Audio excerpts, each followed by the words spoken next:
कहते हैं अकबर बीरबल की कहानियां सिर्फ हंसाती नहीं बल्कि सिखाती भी हैं। आज की कहानी में देखिए कैसे बीरबल ने अपनी बुद्धि और तर्क से बादशाह अकबर को एहसास दिलाया कि इंसाफ सिर्फ आंखों से नहीं समझ से किया जाता है।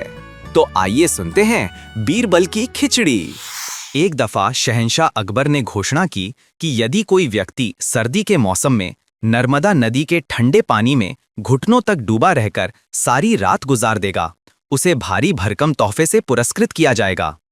एक गरीब धोबी ने अपनी गरीबी दूर करने की खातिर हिम्मत की और सारी रात नदी में घुटने पानी में ठिठुरते बिताई और जहां पनाह से अपना इनाम लेने पहुंचा।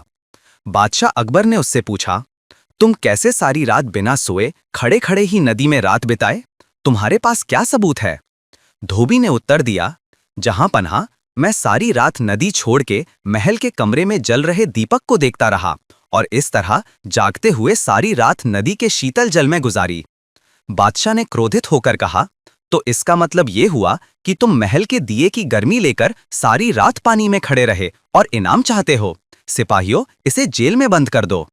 बीरबल भी दरबार में था।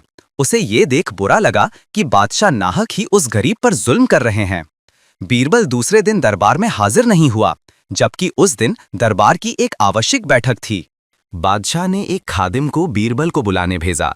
खादिम ने लौटकर जवाब दिया, बीरबल खिचड़ी पका रहे हैं और वो खिचड़ी पकते ही उसे खा कर आएंगे।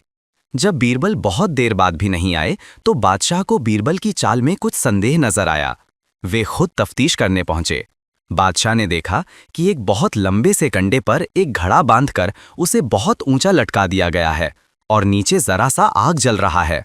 पास में बीरबल आराम से खटिए पर लेटे हुए हैं। बादशाह ने तमक कर पूछा, ये क्या तमाशा है? क्या ऐसी भी खिचड़ी पकती है? बीरबल ने कहा, माफ करें जहांपनाह, जरूर पकेगी, वैसी ही पकेगी जैसी कि धोबी को महल के दिए की गर्मी मिली थी।